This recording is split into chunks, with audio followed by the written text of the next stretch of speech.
Baik, terima kasih. Assalamualaikum warahmatullahi wabarakatuh. Eh, Bu Evi, selaku tuan rumah, Bu Katarina, yang selama ini selalu mengawal masalah PBDB, dan teman-teman semuanya dari Biro, dari Kemdikbud, dan semua wartawan yang hadir pada saat ini. Saya hanya ingin melengkapi apa yang disampaikan oleh Bu Katarina. Baik, saya share ini, Mas sekalian, ada beberapa hal. Ini sebenarnya hanya perbandingan antara PBDB tahun sebelumnya, tahun lalu ya, dengan yang sekarang. Jadi kalau yang tahun lalu itu kan zonasi paling sedikit 80%, kalau tahun ini zonasi paling sedikit 50%. Prestasi itu paling banyak 15%, tapi yang tadi disampaikan Bu Katarina, kita ada 4 sekarang, jadi afirmasi, paling sedikit 15%, perpindahan tugas orang tua atau wali itu masih tetap 5%, kemudian sisanya baru prestasi. Jadi kemudian tahapan pelaksanaan PBDB sebenarnya relatif sama, ada 5 tahap. Ya. Cuma kalau yang tahun ini itu pengumuman pendaftaran penerimaan calon peserta didik baru itu dilakukan secara terbuka, paling lambat minggu pertama bulan Mei. Jadi ini yang ditentukan ya. Kalau dulu itu tidak ditentukan, mau kapanpun juga boleh daerah menyiapkan. Tapi kita jauh-jauh sudah menetapkan itu paling lambat minggu pertama bulan Mei itu sudah harus diumumkan. Selanjutnya sama. Kemudian mekanisme daring, sekalian. Jadi itu dulu belum ada aturan khusus ya, sehingga yang dilakukan oleh sekolah. Nah, tapi kalau sekarang tanggung jawab pemerintah daerah. Kemudian daya tampung peserta didik. Jadi kalau dulu daya tampung ini tidak diatur secara khusus, nah tahun ini sekalian ini diatur. Jadi jika daya tampung pada zonasi yang sama tidak terpenuhi, maka peserta didik disalurkan ke sekolah lain dalam zona terdekat ditambah ini dan dapat melibatkan satuan pendidikan swasta.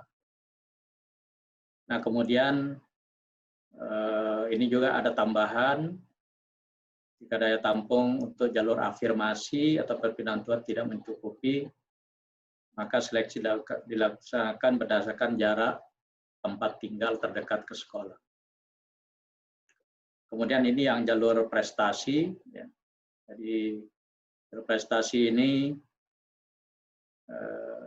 jika untuk jalur prestasi tidak mencukupi, maka seleksi dilakukan dengan penentuan pemeringkatan nilai prestasi oleh sekolah.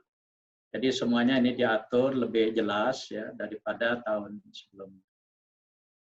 Nah kemudian, teman sekalian, ini tadi sudah disampaikan oleh Bu Katarina, bagaimana PBDB pada masa pandemik ini memang didorong secara daring, secara online.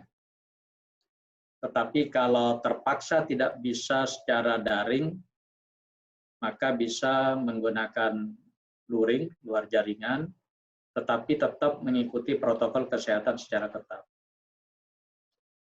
Kemudian jalur prestasi seperti apa, ini yang paling banyak digunakan karena UN sudah tidak ada dan seterusnya. Maka jalur prestasi itu didasarkan pada akumulasi nilai rapor selama 5 semester terakhir. Atau prestasi akademik dan non-akademik di luar rapor.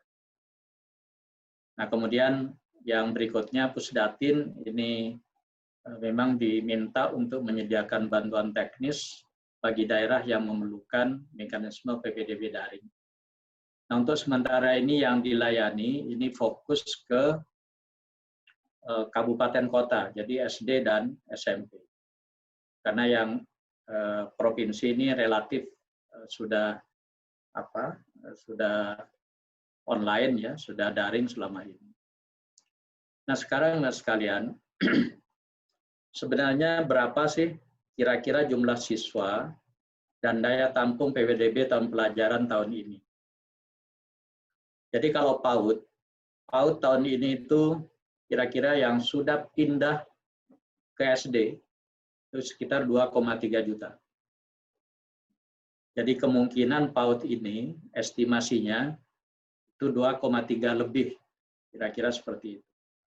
Walaupun sekarang ada keluhan dari Himpaudi ya, katanya kemungkinan yang daftar PAUD ini semakin berkurang karena banyak orang tua yang tidak bisa melakukan PJJ, pembelajaran jarak jauh nantinya ya, kalau ini masih wabah ini terus terjangkit dan menyebar. Kemudian SD, SD ini yang lulus sekitar 4,1 juta ya. Sedangkan proyeksinya nanti ini hampir sama karena memang SD itu inputnya tidak relatif tidak menanjak. Jadi kira-kira 4,1 juta ini proyeksi siswa baru. Kemudian daya tampungnya kita cukup banyak ya, 5,1 juta. Jadi saya kira nggak ada masalah dengan daya tampung ini. SMP juga sama. Jadi daya tampungnya itu masih melebihi dari proyeksi jumlah siswa yang akan masuk. Jadi 3,4 juta proyeksi siswa yang akan masuk, kemudian 3,6 juta atau 3,7 juta itu daya tampung. SMA SMK juga sama sekalian, 3,4 jutaan kira-kira yang akan masuk, daya tampung 4 juta. Sehingga kalau dikalkulasi semuanya tahun ini kira-kira SD, SMP, SMA itu kira-kira 11 jutaan yang akan masuk ke sekolah kita. Nah sekarang ya sekalian, ini data yang kami himpun dari tim perwalian yang kami siapkan di setiap daerah. Yang sudah menerbitkan kebijakan PPDB, jadi yang sudah menerbitkan Juknis oleh Pemda, ini dari 514 kabupaten kota, itu ada 317 kabupaten kota. 197 kami masih terus menunggu, dan ini umumnya berada di Indonesia Timur, yang kami tetap terus tunggu sampai pertengahan bulan Juni kira-kira. Kemudian yang bisa melaksanakan PPDB secara daring, secara online, ini juga tidak sampai separuhnya ya, 221 kabupaten kota. Selebihnya ini masih daring, masih luar jaringan ya. Luar jaringan, tetapi ada 197 yang kami masih tunggu, itu apakah daring atau luring. Kemudian ada 177 kabupaten kota ini yang dibantu sistem PPDB daringnya itu oleh Pusdatin. Jadi cukup banyak yang kita bantu. Nah ini kalau tingkat provinsi untuk SMA SMK, 14 provinsi semuanya sudah PPDB secara daring. 19 provinsi ini PPDB campuran, daring dan luring. Ada satu provinsi yang belum melaporkan sampai sekarang, yaitu Papua. Jadi ini hasil rakor kira-kira 3 minggu yang lalu. Ini adalah daftar provinsinya, mana yang full online atau full daring, mana yang campuran, sedangkan yang masih belum melapor ini masih Papua. Saya kira ini tambahan dari saya.